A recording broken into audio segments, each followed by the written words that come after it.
오늘 염려라는 주제로 같이 말씀을 나누겠습니다.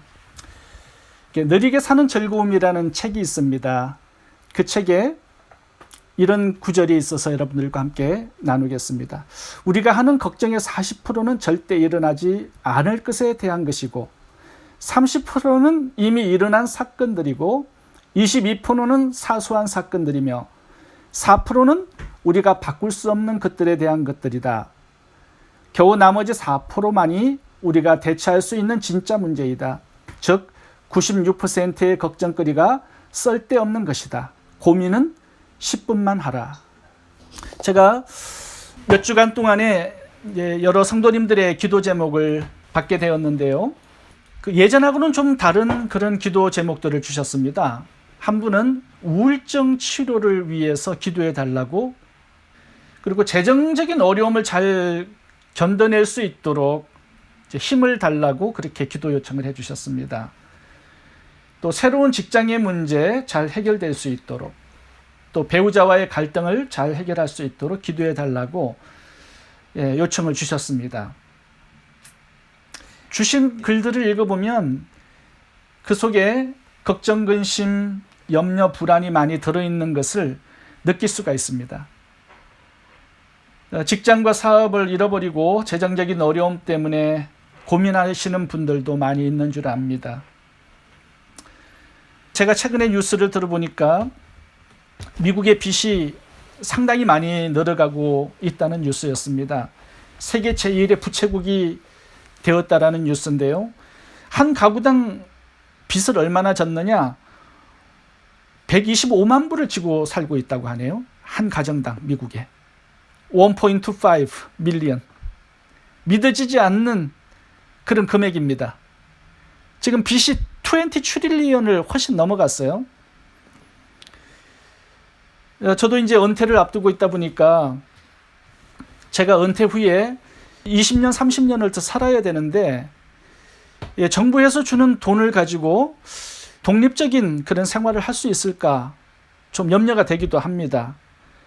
지금의 그 경제 상황은 1920년도 말에 있었던 경제 대공황 때와 비슷한 그런 상황이라고 합니다. 어려움의 현실을 우리가 겪고 있는 것이죠. 또 코로나 바이러스 이후의 미래는 어떻게 될지 불확실한 미래를 우리가 살고 있습니다. 우리의 현실을 이렇게 바라보면 염려와 근심, 걱정을 안 할 수가 없습니다.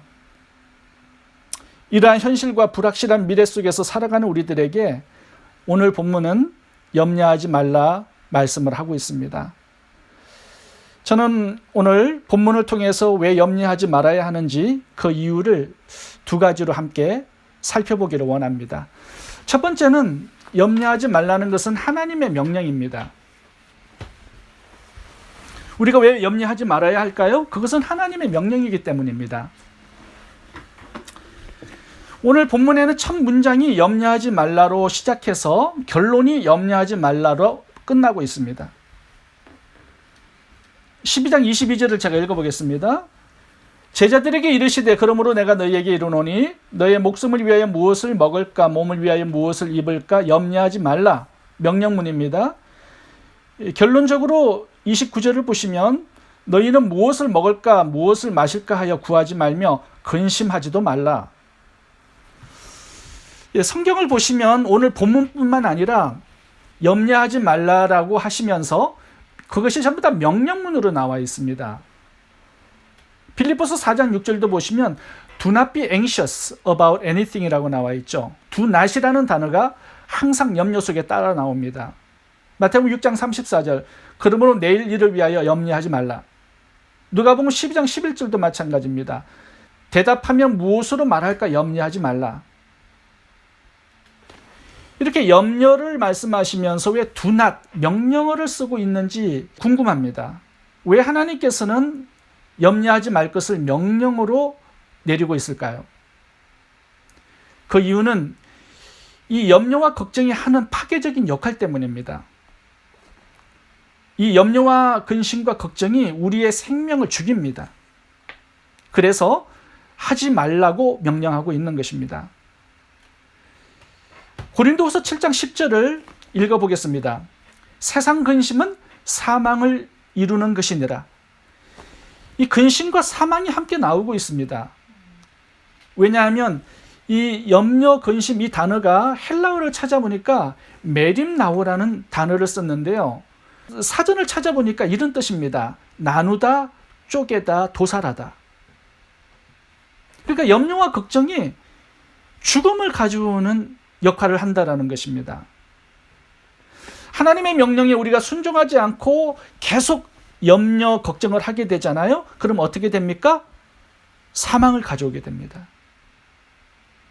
이 사망은 우리의 삶에 네 가지로 찾아옵니다. 첫 번째는 영적인 사망입니다. 염려와 걱정은 영적인 생명을 죽입니다. 하나님을 향한 믿음을 도살하는 것입니다. 믿음의 반대가 염려입니다. 하나님을 믿지 못하기 때문에 염려거리를 더 믿는 것이죠. 이것에 사로잡히는 것입니다. 다시 말하면 염려는 하나님에 대한 완전한 불신입니다. 하나님의 살아계심과 염려를 다루시는, 우리를 돌보시는 하나님을 믿지 못하기 때문에 지속적으로 염려하면서 살아가게 되는 것이죠. 그래서 오늘 본문은 염려를 영적인 믿음의 문제로 접근하고 있습니다. 28절을 제가 읽어보겠습니다. 오늘 있다가 내일 아궁이에 던지는 덜풀도 하나님이 이렇게 입히시거든 하물며 너희일까 보냐 믿음이 적은 자들아. 염려를 믿음의 문제로 다루고 있죠. 누가복음 21장 34절 보시면 염려를 마귀가 영혼을 사냥하기 위해서 쳐둔 덫으로 설명합니다. 제가 읽어보겠습니다. 너희는 스스로 조심하라. 그렇지 않으면 방탕함과 술 취함으로 생활의 염려로 마음이 둔하여지고 뜻밖의 그날이 덫과 같이 너희에게 임하리라. 여러분, 이 덫을 누가 쳐놓는 것입니까? 누가 염려를, 걱정을 주는 것입니까? 마귀가 주는 것이죠. 왜? 우리의 영혼을 사냥하기 위해서 그런 것입니다. 그래서 하나님께서는 당장 이 염려를 중단할 것을 우리들에게 명령하고 있는 것입니다. 여러분, 마귀는 우리를 목졸라 죽이지 않습니다. 염려 하나를, 걱정 하나를 넣어주고 스스로 자살할 수 있도록 만드는 것이 마귀의 목적인 것이죠. 하나님은 그것을 아시고 너의 영혼을 죽도록 염려에 맡기지 말라고 말씀하는 것입니다. 두 번째, 염려는 육적인 건강을 죽입니다. 잠언 17장 22절을 읽겠습니다. 마음의 즐거움은 양약이라도 심령의 근심은 뼈를 마르게 하느니라. 잠언 15장 13절 마음의 즐거움은 얼굴을 빛나게 하여도 마음의 근심은 심령을 상하게 하느니라. 여기 뼈를 마르게 해요. 이 뼈는요, 우리 인생의 근본입니다. 우리 건강의 기초예요. 이걸 마르게 하고 무너뜨리면 어떻게 됩니까? 모든 장기들이 망가지게 되는 것이죠.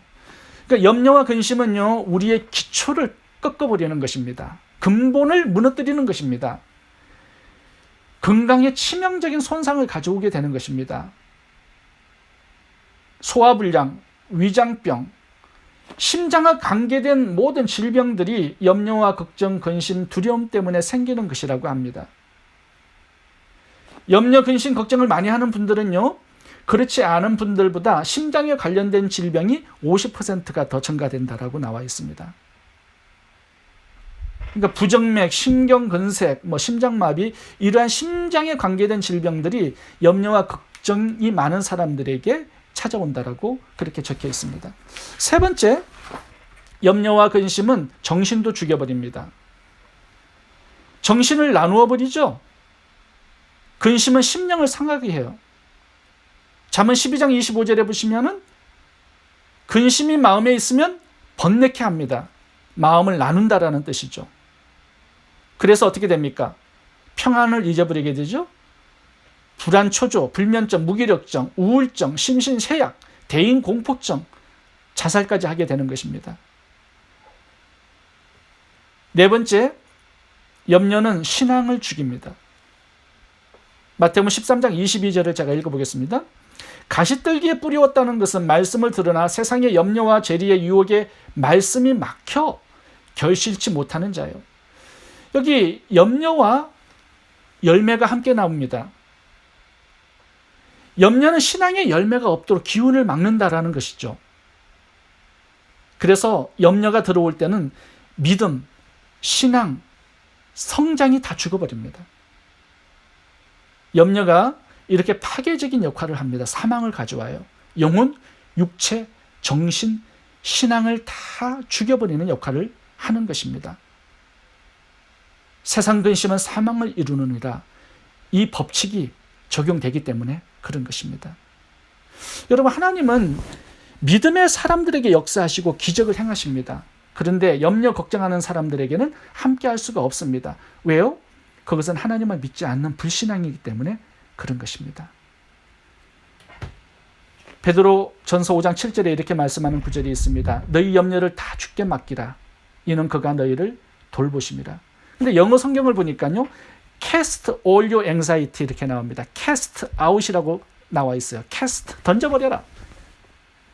염려를 던져버리는 것은요, 사망을 던져버리는 것입니다. 너를 죽이는 모든 염려, 걱정, 근심 하나님께 던져버려라. 하나님께서 맡아주시겠다라는 거죠. 염려하지 말라. 이것은 하나님의 명령입니다. 잘 순종할 수 있기를 바랍니다. 두 번째는 왜 우리가 염려하지 말아야 하냐면 그것은 우리의 신분 때문에 그렇습니다. 우리의 현실을 보면 염려하고 근심할 이유가 많습니다. 그럼에도 불구하고 하나님은 염려, 걱정, 근심하지 말라고 말씀합니다. 왜냐하면 오늘 본문에 우리의 신분 때문에 그렇다고 말씀하고 있습니다. 우리는 천지를 지으신 하나님의 자녀라는 신분 때문에 염려하지 말 것을 명령하고 있습니다. 다시 말하면 우리가 누구인지 우리의 신분을 바로 알게 되면 염려하지 않을 수 있다는 것입니다.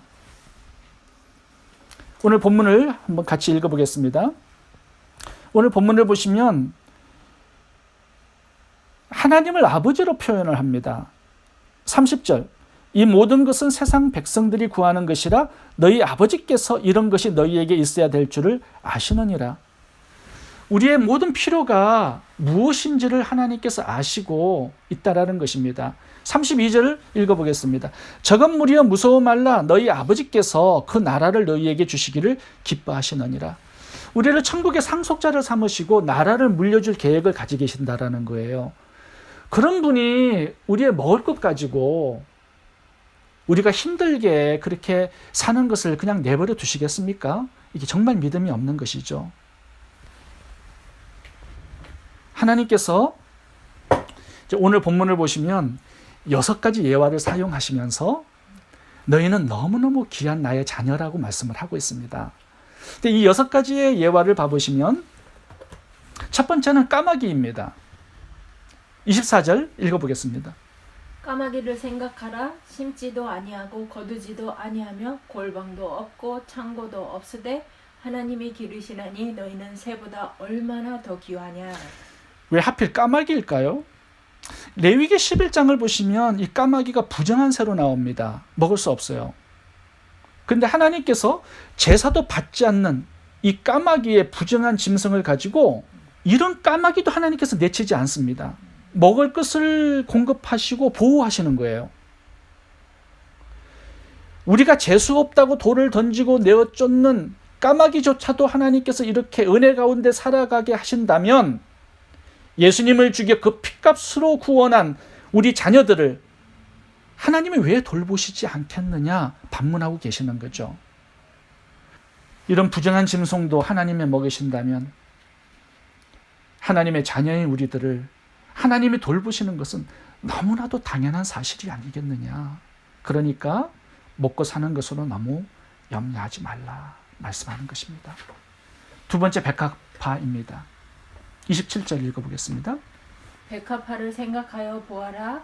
실도 만들지 않고 짜지도 아니하느니라. 그러나 내가 너희에게 말하노니 솔로몬의 모든 영광으로도 입은 것이 이 꽃 하나만 갖지 못하였느니라. 백합화는 한때 폈다가 시들어지는 꽃입니다. 가치로 하면은 몇 불 정도 되겠죠. 제가 지난번에 홀푸드 가서 이제 꽃을 보았는데요. 이 백합화가 있었습니다. 한 묶음에 5불 정도 하더라고요. 이렇게 무가치하고 보잘것없는 식물도 하나님이 입히시고 돌보십니다. 그렇다면 하나님의 자녀인 우리들을 왜 돌보시지 않겠습니까? 세 번째는 덜풀입니다. 28절 29절 읽어보겠습니다. 오늘 있다가 내일 아궁이에 던지우는 들풀도 하나님이 이렇게 입히시거든 하물며 너희일까 보냐 믿음이 적은 자들아. 29절 너희는 무엇을 먹을까 무엇을 마실까 하여 구하지 말며 근심하지 말라. 여러분, 덜풀은 까마귀나 백합화보다 더 낮은 가치라고 말할 수 있습니다. 뭐 덜풀에 관심 가지고 사랑하는 사람 별로 없죠. 그런데 하나님이 자신이 창조했기 때문에 이 들풀에 관심을 가지고 돌보고 먹이고 있다라는 거예요. 이렇게 낮은 무가치한 식물도 하나님이 돌보신다면 하나님이 자신의 자녀들을 돌보시지 않겠느냐. 이것이 본문의 논리입니다. 네 번째, 참새입니다. 오늘 누가복음 12장의 서론 부분에 보시면 참새 이야기를 하고 있습니다. 이 참새가 가격이 있는데요. 참새 2마리의 가격이 한 아사리온입니다. 누가복음 12장 6절에 보시면 이제 2아사리온 가지고 참새 5마리를 살 수 있다라는 것입니다. 여러분, 한 아사리온에 참새 2마리인데 2아사리온은 참새를 5마리 주는 거예요. 그럼 한 마리를 덤으로 끼워준다라는 거죠.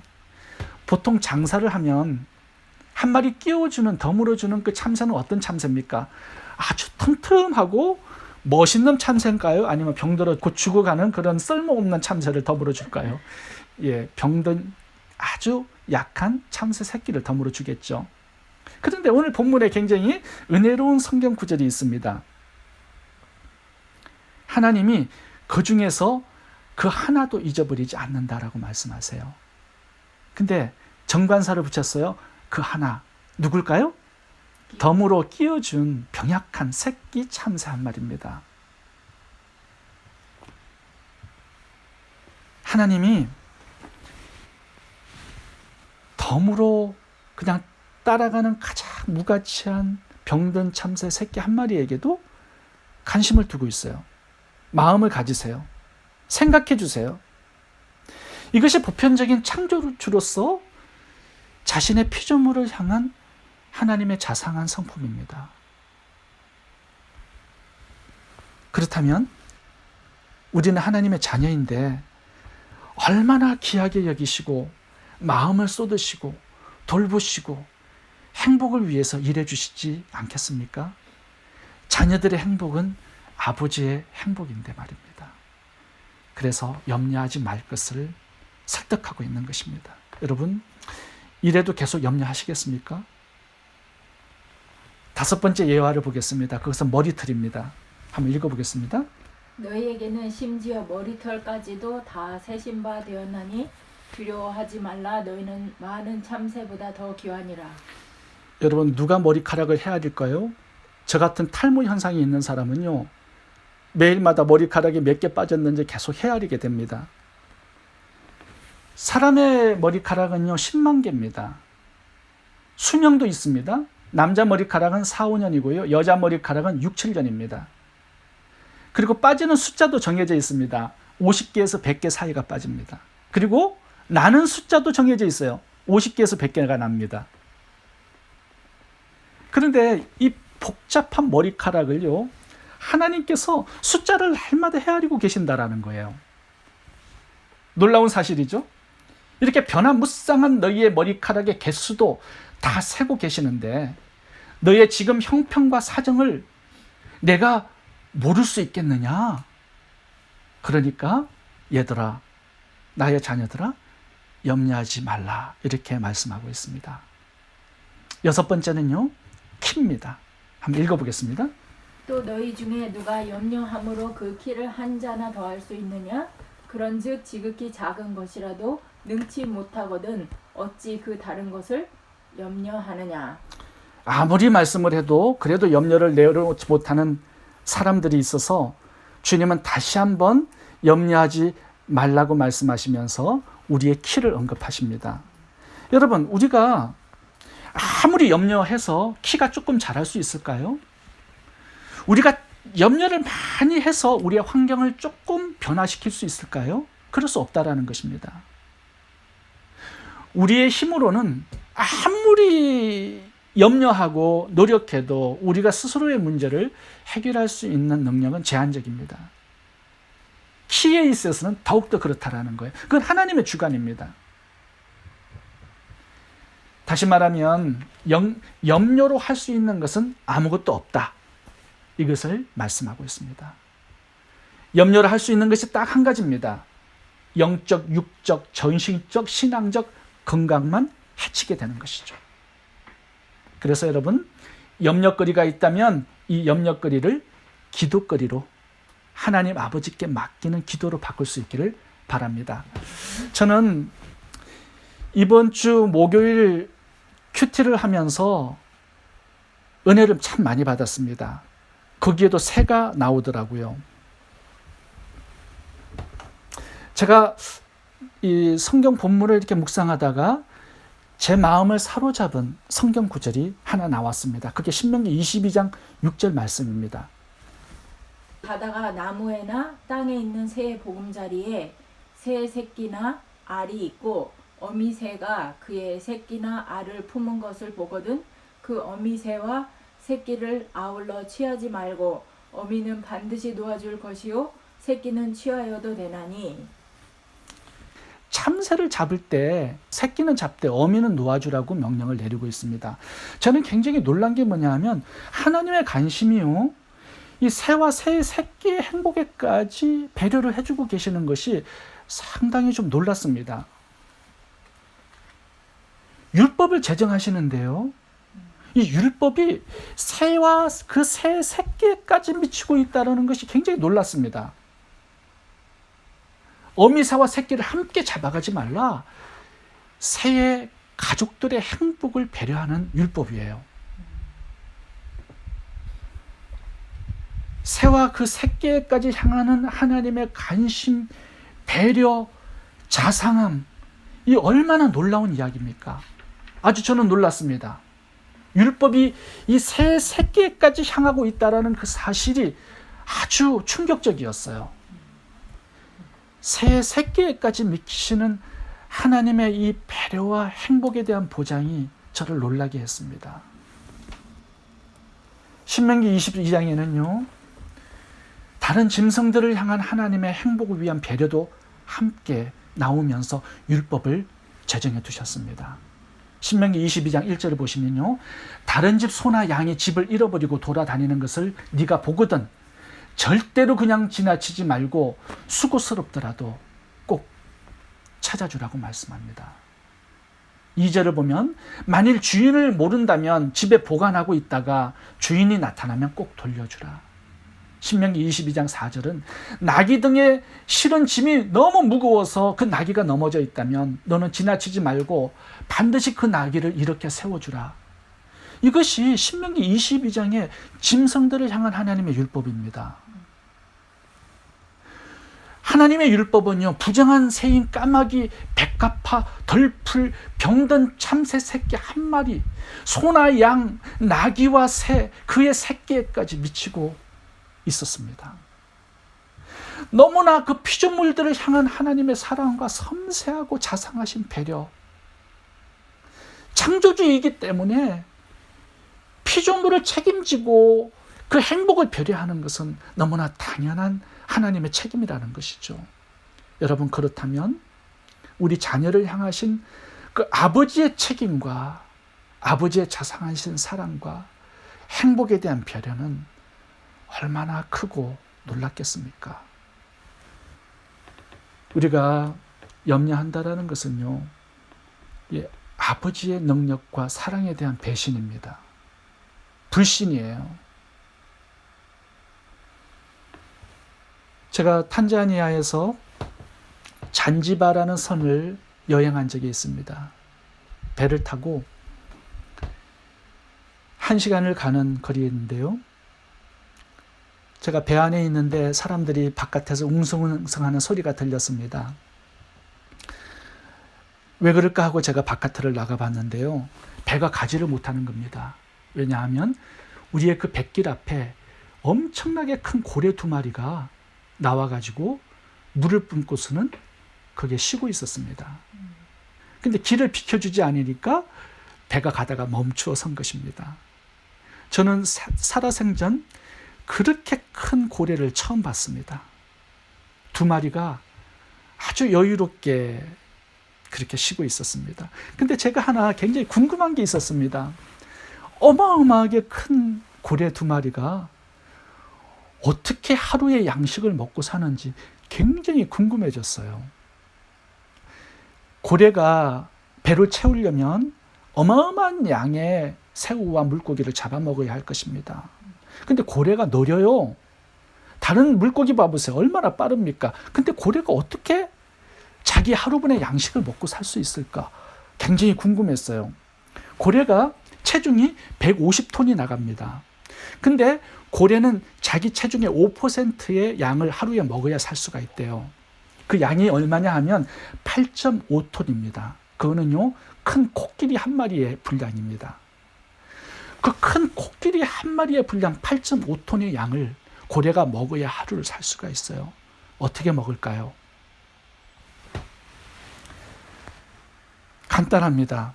하나님께서 준비해 두셨습니다. 저는 그렇게밖에 대답할 수가 없어요. 그 느린 고래가 8.5톤의 물고기를 어떻게 먹을 수 있느냐?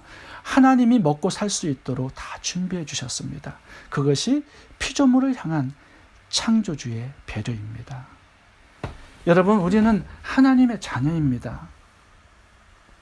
하나님은 자연과 짐승, 참새새끼 한 마리, 덜푸레까지 하나님은 자상하신 돌보심의 배려와 관심을 두고 있습니다. 왜 우리의 삶을 돌보고 책임져 주지 않겠습니까? 누가복음 12장 28절에서 30절까지 읽고 마치도록 하겠습니다. 오늘 있다가 내일 아궁이에 던지우는 들풀도 하나님이 이렇게 입히시거든.